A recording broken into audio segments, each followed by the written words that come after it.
भिन्नक्षम गर्भवती महिला को जीवंता जाली देबा पाई चेष्टा करुथिले सासू।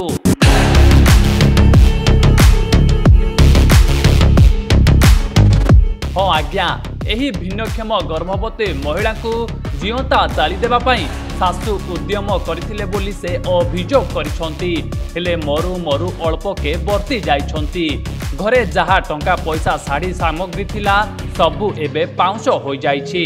महिला जनक घरे एकाकी सोइतिबा समय रे निया लगाई देले। देखंतु घर केमिति हुतु हुतु होई जळी जाउछि। सूचना मुताबिक ढेंकानाल जिला परजंग थाना बसंतपड़ा गाँव में देखा मिली एभली भयानक घटना। एही भिन्नक्षम महिला अभियोग अनुजाई से कुआडे प्रेम करी गाँवर सुब्रत साहू को विवाह करथिले। हेले एमानक संपर्क को कुआडे सासू घर लोके पसंद करुनथुले। सुब्रत को एबे सासू केउ आडे लुचाई देइथिबा से अभियोग करिसंती। दीपावली पाई सबुआडे बाण फुटा चलीछि। एहार सुजोग नहीं महिला जनक एकाकी रहुथबा घरे विलंबित राति रे सासुघर लोके निया लगाई देइथिबा से अभियोग करिसंती। ए सुनिनियंतु अभियोग। मु सुब्रत साहू नामक एक पिला को भल पाउतली। पाखापाखि भल पाइबा 1.5 वर्ष हो गलानी। 1.5 वर्ष भितर आम बहुत जगह बुलाबुली भी करूँ। लुचिकी मंदिर भी बाहागर भी होइतिलु। गतकाली रात्रि कौन घटना होइतिला? गतकाली रातिर घटना मो नणदेव घर शक्ति सामर काली दिन सारा मत देखुंत एपटे बैक रे जीवा सेवा कर भी आगुरी उद्यम थिला। मो स्वामी को मत अलग कर देइछन्ती। मारिदेबा पई उद्यम थिला। आगुरी भी ताको मत अलग कर साला परे मु एठी रहउची। तापरे एडू काली गतकाली रातिर शक्ति सामर राति 10टा जाके पूरा एपट सेपट जीवा सेवा करती मत देखती। हेले मु तांकर उद्देश्य बुझी पारेनी। तापरे काली राति रे मु पाला होतले। तापरे मते निद लागलानी। मु सोई नथली। तापरे पाला सरी गला परे मु केतले सोई पड़थिली। तापरे घर केतले भी निया लागला मु जाननी। ए गां लोक माने पार्टी करिवारु मु उठिला परे जो घरटारे मु सोईथिली से घर सेते निया लागि नथिला।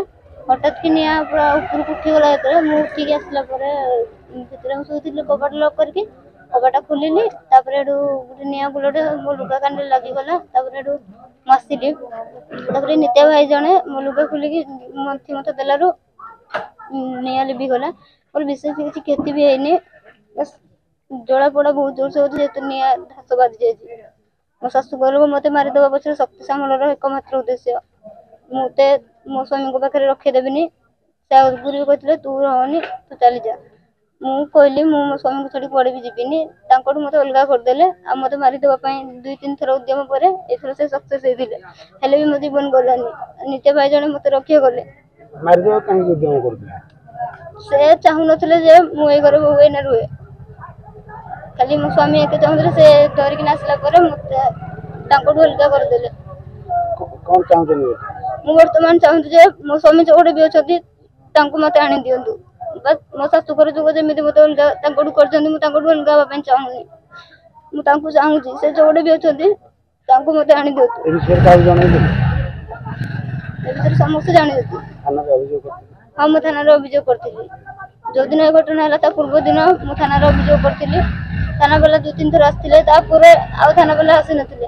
मो सासु बेरा साइरे थिले बरम से नथिले। हेले मो सासु जाई नथिले। तेबे घरे जहा थिला सबु किछि पाउंस हो जाइछि। भिन्नक्षम गर्भवती महिला जनक एबे कौन करिवे किछि बुद्धिबाट दिसुनी। तेबे देखिबाकू रहिला पुलिस एही दिगरे केमिति तदंत करूछि।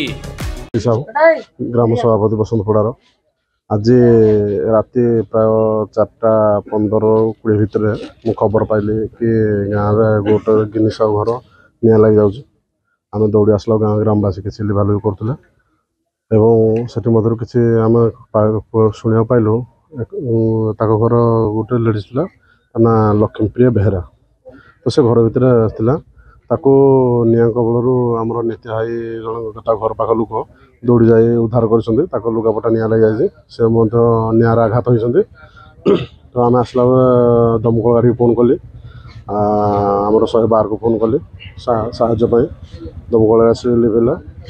तेणु यही केसटी मुख्यतः हो पारे मत सन्देह लगुच कि से झील आज को प्रायतः मसे है आम गाँव आसी रही ये गिनी साहूर सान पुओ सुब्रत साहू ताको नहीं आसी भल पाइबा केस होते पारे कौन होते से आसी रही से आसला दिन ठूँ केस पास रुजु हो मीडिया फिडिया बाहरी पेपर फेपर बाहरी तो से झील कह मतलब से बाहर को आसी कहे मत मारिदेवाई उद्यम कर मत 3-4 थर आसिले ना घर भर गोटे किरोसिन धरी से छुरी धरी आसिकना मत जीवन मारिदेवा कर जेहेतु ए केस आईन किसी आम ग्रामवासी केमी साहय कर तेणु आम साहय जी कर्तव्य आम ये कर तो से आज रात जाति मनोभाव को नहीं हाँ निश्चित भाव जाति मनोभाव नहीं यहाँ किसी होपे कि धर किसी प्रेसर थाईपे जहाँफल आज को 20 दिन है 25 दिन है न्याय मिल पारना जड़े नारी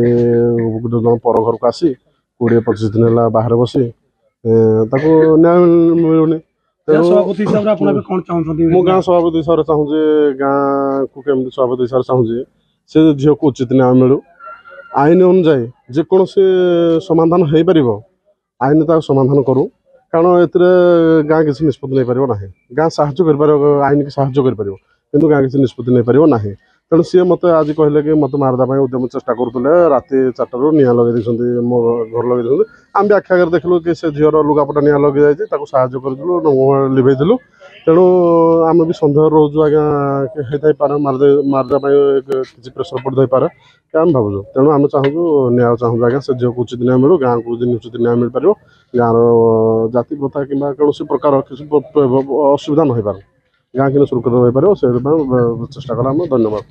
कामाख्या नगर सौम्य रंजन साहू रिपोर्ट डुमाणी टीवी।